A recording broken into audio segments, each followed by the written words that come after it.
दोस्तों, अगर हमें सफलता पानी है अपने बिजनेस में तो हमें क्या करना चाहिए? ये सवाल एक बहुत कॉमन सा सवाल है, लेकिन इसके लिए जो माइंडसेट चाहिए वो लोगों के लिए बड़ा कॉम्प्लिकेटेड है। लोग उसको थोड़ा सा कठिन वर्ड की वजह से उसको जो है कठिन बनाए हुए हैं। लेकिन मेरा मानना है कि आप कोई भी बिजनेस, कोई भी चीज़ अगर आप करना चाहते हैं तो उसको आप सबसे पहली चीज़ है स्टार्ट करिए। जनरल वे में अगर बात करें तो हमें किसी भी चीज़ को स्टार्ट करना ज़रूरी है। स्टार्ट करने के बाद उसमें बहुत से इम्प्रूवमेंट्स होंगे, बहुत सी चीज़ें आएंगी जाएंगी, बहुत से चेंजेस आपको करने पड़ेंगे, लेकिन ये टाइम टू टाइम होगा। अब उसके लिए आप अगर ये सोच कर बैठते हैं कि हम पहले परफेक्ट हो जाएं किसी चीज़ में, तब जाके हम लोगों को सिखाना शुरू करेंगे, बताना शुरू करेंगे या इस बिज़नेस की स्टार्टिंग करेंगे।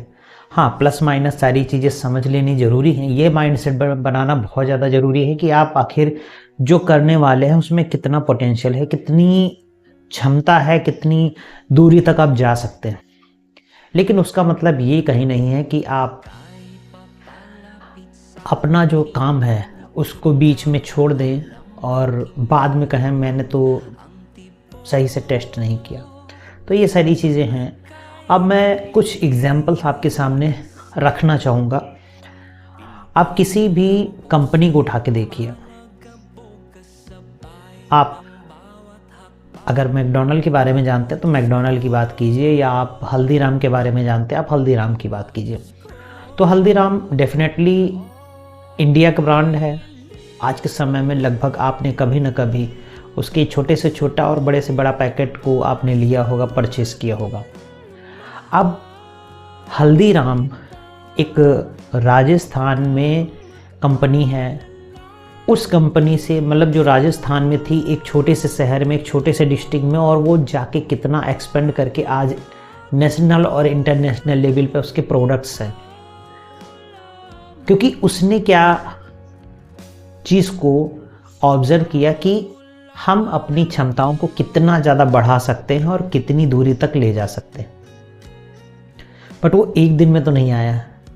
उन्होंने सबसे पहले अपने प्रोडक्ट जो थे वो लोकल एरियाज़ में बेचने के लिए एक शॉप ली होगी। उस शॉप को लेने के बाद में वहाँ पे बनाना शुरू किया, लोगों को टेस्ट पसंद आया, तो उन्होंने उस चीज़ का एक, उनकी यूएसपी थी टेस्ट, तो उन्होंने उस यूएसपी को मेंटेन करने के लिए उसको डॉक्यूमेंटेड करना शुरू किया। यानी कि सिंपल से अगर कहें, अगर वो एक गाठिया बना रहे हैं तो उस गाठिया को कितनी कंसिस्टेंसी रखनी है, कितना उसमें नमक पड़ेगा, एक मेज़रमेंट के साथ में कि 1 किलो गाठिया बनाने के लिए उसमें क्या क्या चीज़ें पड़ेंगी, कौन कौन से मसाले पड़ेंगे, उसका सब एक फार्मूला लिख के उन्होंने रखा।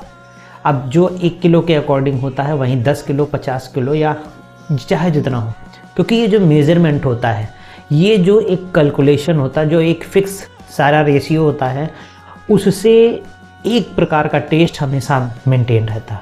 और जब एक प्रकार का टेस्ट मेंटेन रहता है तो उस कंपनी का, उस ग्रुप का, उस ऑर्गेनाइजेशन का, उस प्रोडक्ट का मार्केट बढ़ने लगती है।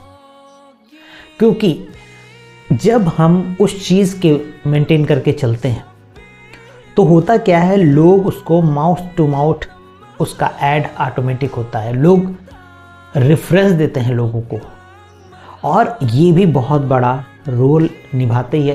क्योंकि ऐसा नहीं कि आप किसी कंपनी का ऐड देख लिया और आप तुरंत जाके ले आते हैं।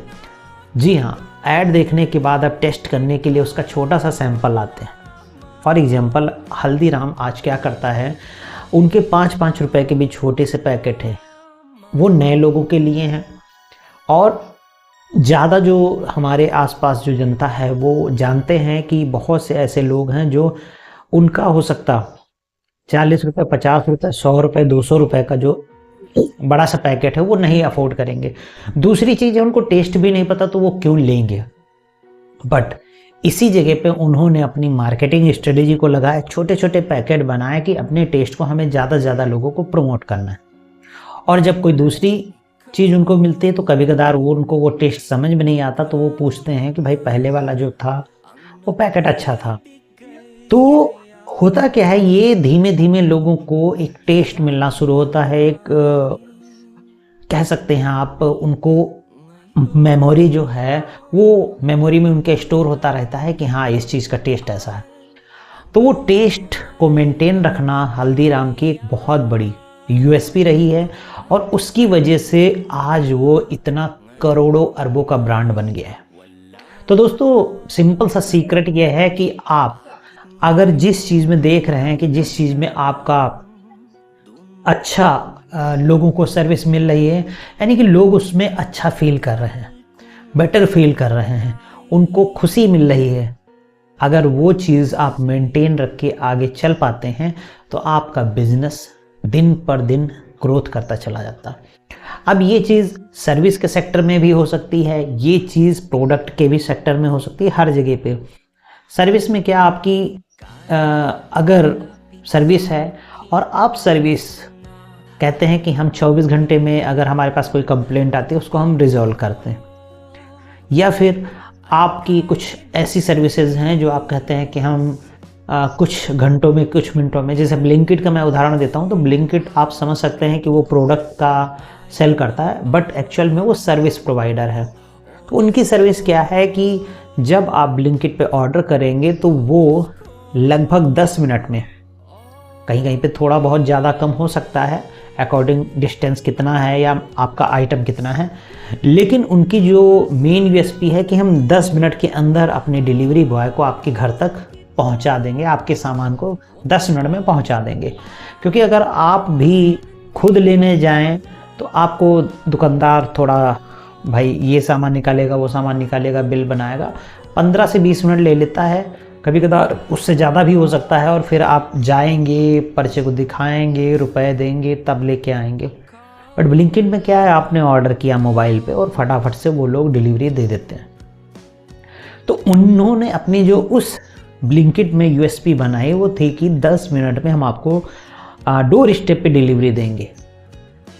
यही चीज़ उनको हिट करती चली गई, आगे बढ़ाती चली गई। कई बार इसके लिए उनको नुकसान भी हुए, लेकिन उन्होंने उसमें देखे कि ये नुकसान हो रहा है, इसको कैसे मैनेज किया जा सकता है, किस तरीके से उनको जो है प्रॉफिटेबल बनाया जा सकता है, वो सारी चीज़ें की। वो एक कंपनी के हैंड से होता है। लेकिन सबसे बड़ी जो चीज़ है हमारे लिए लर्निंग की वो ये है कि अगर हम एक छोटे सर्विस प्रोवाइडर हैं, यानी कि आप किसी को ट्यूशन देते हैं, आप किसी के लिए सर्विस करते हैं, आप एसी रिपेयर करते हैं, आप कैमरा रिपेयर करते हैं, आप कंप्यूटर से रिलेटेड सर्विस देते हैं, आप प्लम्बर हैं, आप कुछ भी ऐसा काम कर रहे हैं जहाँ पे सर्विस प्रोवाइडर हैं, तो आपको अपनी स्ट्रेंथ को पहचानना है और अपनी एक यूएसपी को क्रिएट करना है कि आपकी यूएसपी क्या है। और उस यूएसपी के अकॉर्डिंग आप जब धीमे धीमे काम करना स्टार्ट करेंगे तो लोग अपने आप माउथ टू माउथ आपके बारे में लोगों को बताएंगे, यानी कि आपका माउथ टू माउथ एडवर्टाइजमेंट होगा। और ये बहुत ही स्ट्रॉन्ग यहाँ से आपको रिस्पॉन्स मिलेंगे। कारण है उसके पीछे कि जब कोई यूज़र किसी बंदे को रिकमेंड करता है तो वो अपने नोन्स में जो कोई होगा, कोई अननोन को तो करेगा नहीं, किसी नोन्स में कोई मित्र, फ्रेंड्स, उनके रिलेशन में कोई होगा, उसी को रिकमेंड करेगा। तो एक तो चीज़ आपका जो होता है कि हम पहले किसी को जाएं, उसको बताएं अपने बारे में कि हम ये कंपनी है, फला फला हम सर्विस देते हैं या हम ये सर्विस देते हैं। जब कोई यूज़र बता रहा है, जाहिर सी बात है वो सेटिस्फाइड होगा, तब जाके वो बता रहा है। तो आप ये समझिए कि वहाँ पे हमारा लगभग 50% से ज़्यादा काम हो चुका होता है। क्योंकि मेरे पास भी रिकमेंडेशन से बहुत से क्लाइंट मुझे मिलते हैं, क्योंकि वो एग्जिस्टिंग क्लाइंट के थ्रू से ही भेजे गए हैं। एग्जिस्टिंग क्लाइंट जो है वो सेटिस्फाइड है तो उसने रिकमेंड किया, तो वहाँ से मुझे रेफरेंस बेसिस पे कई क्लाइंट मिलते हैं और वो क्लाइंट बहुत ठोस होते हैं। कारण है उसके पीछे कि किसी ने रिकमेंड किया है, यानी कि वो हम उस पर ट्रस्ट करता है और उसने मुझे भेजा है। तो जाहिर सी बात है वहाँ पे बहुत से जो बैरियर्स थे वो हट चुके होते हैं। वहाँ पे केवल होता है कि हम आपको सर्विस किस तरीके से देंगे। अगर सामने वाला सेटिस्फाइड है हमारे कोटेशन से, हमारे प्लान से, तो वो हमारे साथ जो है बिजनेस डन करता है और हम उसको वो सर्विस प्रोवाइड कर देते हैं। मैक्सिमम टाइम में यहाँ पर हमारी सर्विसेज जो है वो लोग ले लेते हैं। उसके पीछे का रीज़न सबसे बड़ा यही होता है, स्ट्रॉन्ग रीज़न, कि किसी के रेफरेंस के थ्रू हम लोग गए हैं और वो रेफरेंस सेटिस्फाइड कस्टमर है। तो आप इस तरीके की भी चीज़ों को यूज कर सकते हैं। उसके लिए आपको करना बस इतना है कि आपके जो एग्जिस्टिंग क्लाइंट हैं उनको इतना सर्विस अच्छे से प्रोवाइड कीजिए, इतना अच्छे से प्रोवाइड कीजिए कि वो खुद रिकमेंड करने लगें, आपके सिवा उनके माइंड में कोई दूसरा नाम आए ही ना। तो ये सारी चीज़ें आप अपने बिजनेस में लागू कर सकते हैं। तो सबसे पहली चीज़ यहाँ पर यही आपको देखना है कि आपको अपने माइंड सेट को बहुत ही ज़्यादा फ्लेक्सिबल रखना है। चीज़ों को ऑब्जर्व करना है, एनालाइज करना है, उसके बाद में उसमें जो परिवर्तन किए जा सकते हैं या करने चाहिए उनको परिवर्तन को करना है। और साथ साथ में आपको उन चैलेंजेस को भी फेस करना है और देखना है कि हम कैसे इन चैलेंजेस के पार जा सकते हैं, प्रॉफिटेबल हो सकते हैं और किस तरीके से हम अपने बिजनेस को ग्रो करा सकते हैं। तो दोस्तों सबसे इम्पॉर्टेंट चीज़ यही है कि आपको अपनी सर्विस को बेटर करते जाना है, अपनी यूएसपी को ढूंढना है और ज़्यादा से ज़्यादा लोग आपको रिकमेंड करें, कुछ ऐसा आपको अपनी सर्विस में ऐड कर देना है। ठीक है दोस्तों, तो आप आशा करता हूँ इस वीडियो से आपको काफ़ी हेल्प मिलेगी। मैं इस तरीके की वीडियोस जो हैं आगे भी लाता रहूँगा, माइंडसेट से रिलेटेड, बिजनेस से रिलेटेड, ऑनलाइन अर्निंग से रिलेटेड, और किस तरीके से आप अलग अलग बिजनेसेस में या अलग अलग चीज़ों में अपने आप को ऊंचा कर सकते हैं, अपने आप को ग्रो करा सकते हैं। इन सारी चीज़ों पे हम यहाँ पर बात करेंगे। तो दोस्तों आपको वीडियो अच्छा लगा हो तो लाइक कीजिएगा, शेयर कीजिएगा। अगर आपको कुछ पूछना है तो आप कमेंट कीजिएगा और साथ ही साथ में दोस्तों मेरे चैनल को सब्सक्राइब कर लीजिएगा अगर अभी तक आपने सब्सक्राइब नहीं किया है।